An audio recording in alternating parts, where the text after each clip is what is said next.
En það gervigreindin. En eina ferðin. Já, það náttúrulega sagt að það var internetöld og núna gervigreindaröld. Og mér skilst allavega að það sé bara, ef maður ekki bara að byrja að læra á þetta núna, þá sér maður bara að fara að missa af því að bráðum verði bara allt út, bara, maður verði að kunna á þetta einhvern veginn. Okay. En við erum komið með gest sem að veit allt gervigreindina. Það ekkert sem hann veit ekki gervigreind.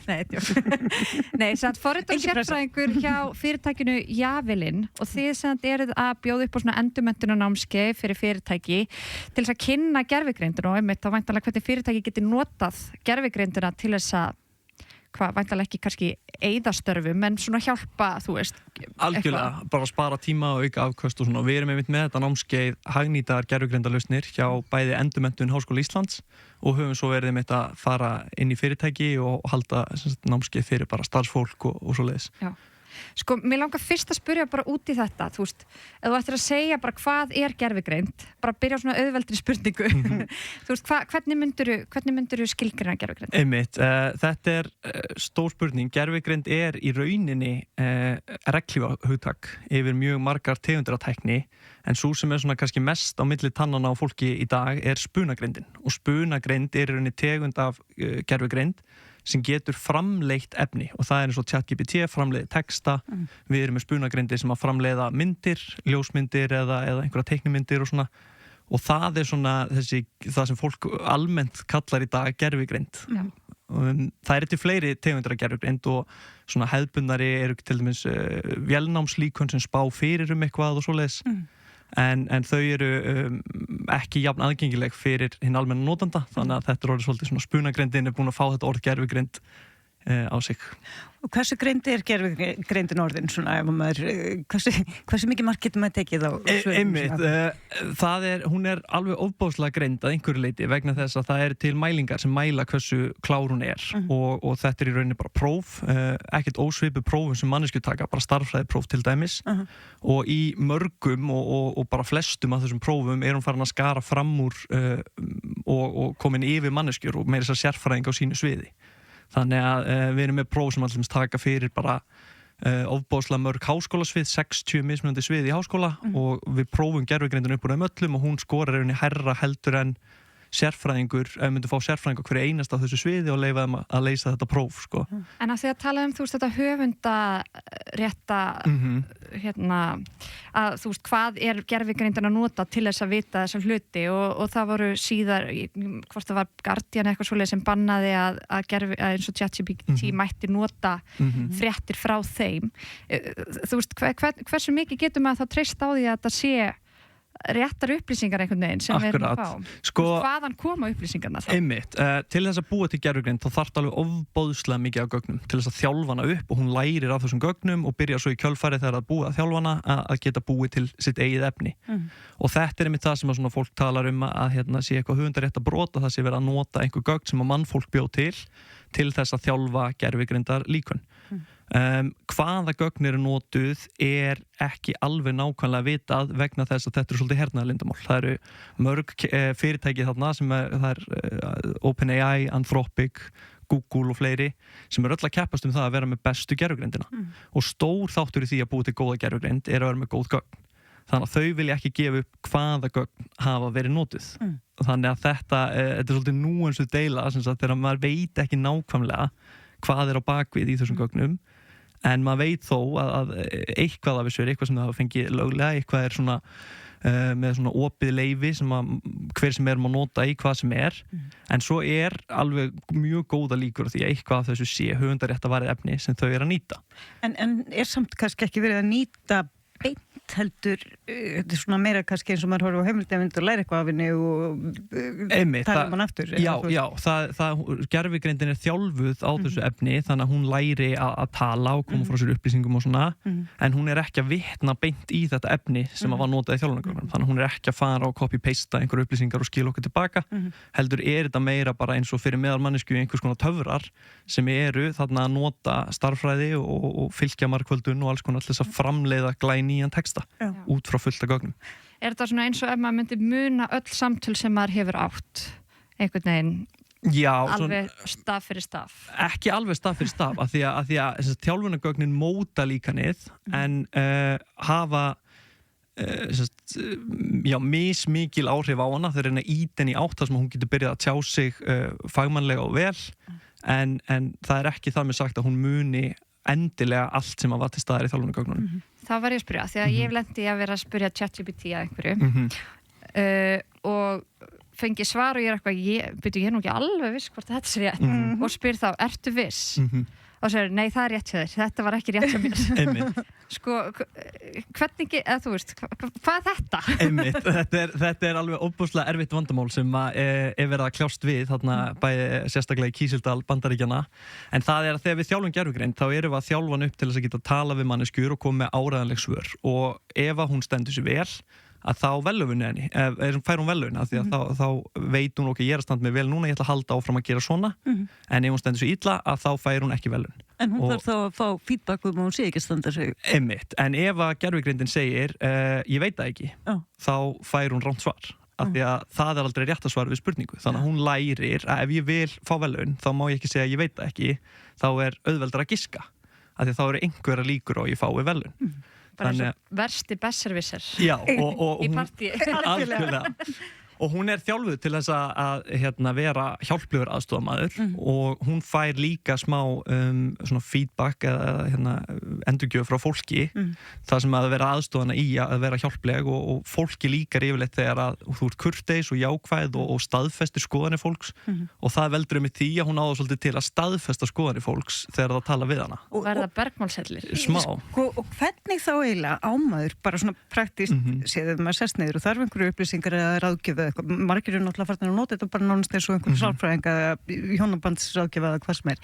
Sko, hvað sem er að leita upplýsingum eða ráðgjöf eitthvað eins og sálfræði eða bara andlega líðan, hvernig á maður að nálgast þetta til þess að hún sé ekki bara eitthvað bundmanni? Sko, gervigreindin nefnilega er alveg, þrátt fyrir þessa galla, þá er hún alveg frábært verkfæri og það hefur alveg sýnt sig í rannsóknum að fólk sem nota gervigreind til þess að afkasta jafn mikið og 2 einstaklingar án gervigreindar ef þau nota gervigreindan rétt, þar að segja. Þannig að fólk verður svolítið að kynna sér að hvernig maður á að nota þetta og svona. Og hvernig nota maður hana rétt? Einmitt. Það er ofboðslega núanserað og maður þarf að vera meðvitaður gallana og það skemmir ekki að vera meðvitaður svolítið það hvað er að gerast þarna bakvið og hvernig hún er byggð upp. Og þetta er akkurat svona eitthvað sem við kennum yfir þessar 6 tíma sem námskeið okkar er og reynum svona svolítið að kafa í. En við verðum til þess að taka hana með fyrirvara. Við verðum að vera meðvituð það að hún getur sótt rangar upplýsingar. Hún getur meira þess að afvegaleiðist út frá því að við orðum eitthvað vittlaust eða að við séum aðeins að bulli henni eða reyna að staðfesta eitthvað sem að við teljum okkur vita nú þegar. Þannig að við þurfum að vera meðvituð þetta. En getur maður gert eitthvað til að, þú veist, promptaði ná einhvern ákveðin hátt eða spurt hana einhverju eftir ef maður er ekki vissum til að staðfesta? Getur maður sagt, ef þú veist ekki, segðu þá bara ég veit ekki, ég verð ekki reynd. Vertu heiðalegu, Bjarni. Þetta er svona gullna spurningin og þetta er akkurat það sem fólk er svona kljást við að komast að hvernig getum við gert hana 100% áreiðanlega. Í dag er engin leið sem er 100% en gervigreindin býr yfir frekar öflugri leitavél, þannig að hún getur leitað á netinu, dregið saman og gefið okkur heimildirnar sem hún fann á netinu. Þannig að ef við sjáum til dæmis bara í ChatGPT, ef við sjáum heimildir, að þá vitum við að við getum skoða þetta og yfirfærið. Oft er það líka þannig að við erum að spurja út í eitthvað sem er á okkar eigin sviði og þá er svona þokkalega auðvelt fyrir okkur að hugsa, heyrði, þetta er algjört bull eða já, þetta passar við það sem ég hef heyrt síðustu mánuði í vinnunni minni, að ég er að spurja út í vinnutengt eða eitthvað.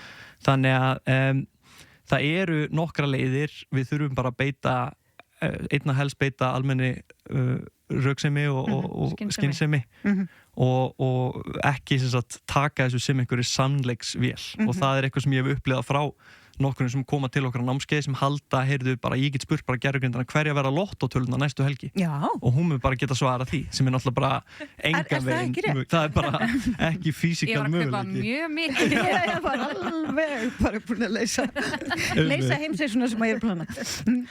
En sko, ok, við talar ámili gera fólki til geðs og svona.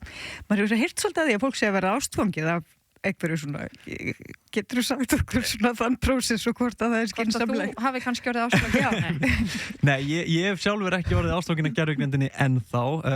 Ég tala þó við hana töluvert mikið og stundum meira heldur en kærastan mér myndi vilja.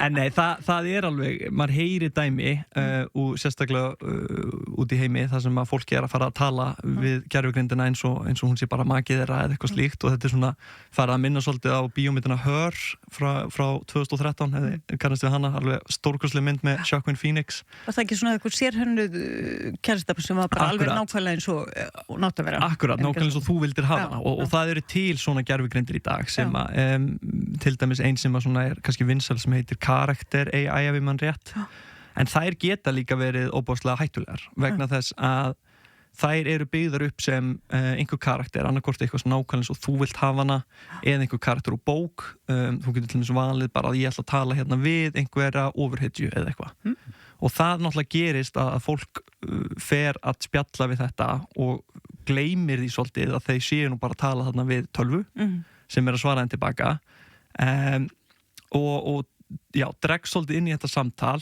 við einhvern karakter sem er byggður á skáldsögu og það getur verið sérstaklega hættulegt þegar hún er að reyna að herma eftir einhverju sem gerist í skáldsögunni eða eitthvað slíkt og fólki vantar þennan filter og svona, já, þetta verður oft mjög erfitt samband. Sko, ég reyndar mann eftir, ég var að rifja upp nákvæmlega hvernig það virkar, þú getur kannski útskýrt hvort að það er raunverulegt vandamál í svona samböndum eða ekki. Mann eftir að það er viðtal við konu sem að varð gríðarlega ástfangin af einhverju svona gervigrindarbotti og var talandi við hann sko bara meira en fulla vinnuviku nema svo er einhver svona fítus sem að gera það verkum að það eru bara ákveðið einhvern veginn margar setningar sem geta farið á milli eða ákveðið magna upplýsinga þannig að hann bara þú veist að því þau voru búin að vera að kynnast þarna í einhvern ákveðin tíma orðið mjög náinn en ekki að sleppa nema svo endurist hann sig bara Já, eitt sem að við hann basically dó kæristinn hennar dó fekk bara Alzheimer's núleitni eitt sem við förum svolítið yfir á námskeiðinu okkar og eitt af þessum svona mörgum hlutum sem hægt er að gera til þess að fá betri og áræðanlegri svör er að vera meðvituð það að samtali, það er bara ákveð mikið pláss inn í hverju samtali fyrir gervigrindar. Hún hefur ekki endalaust stóran haus og getur ekki munað marga mánuði aftur í tíman ef þú ert alltaf að spjalla við hana. Þannig að fólk verður að vera meðvitað um það að þegar þú tala lengur og lengur þá byrjar hún að gleyma því sem gerðist efst í samtalinu. Það sem ég held að þú sért að vitni núna er mögulega þegar gervigrindin var uppfærð og var þá þjálfuð á nýjum gögnum og fekk aðeins öðruvísi aðferðafræði notuð til þess að þjálfa hana og þá breyttist persónuleikin hennar örlítið. Þannig að þegar að fólk er orðið svona persónulega háð gervigrindinni sem mér finnst nú að fólk ætti að vara sig á að vera ekki en þegar að fólk er orðið það og svo breytist allt í einu persónuleikin á gervigrindinni að þá upplifir það ákveðin svik eins og að þessi manneskja sem þau eru búin að vera að tala við sem að er í rauninni bara tölva hafi allt í einu verið skipt út fyrir einhverja aðra sem að var bókstaflega það sem gerðist eða sé bara komið með elliklöp og farin að gleyma öllu sem töluðum í byrjun einmitt. Ok, þannig að þetta kemur ekki í staðin fyrir einhvern dísent kærasta Nei, ég myndi forðast það Heyrðu, takk kærlega fyrir komuna Pétur og fræð okkur aðeins gervigrindina eins og ég segi, ég held að það verður aldrei hægt að bara tæma þetta umræðuefni sko. Líklega ekki. Fyrirtækið Javelin, eða ekki? Jú, Javelin AI og við kennum bæði hjá endurmenntun og mætum í fyrirtæki. Þannig að ef fólk vil 6 tíma svona samtal að þá bjóðum við upp á það. Veistla. Takk kærlega fyrir komuna. Takk fyrir mig kærlega.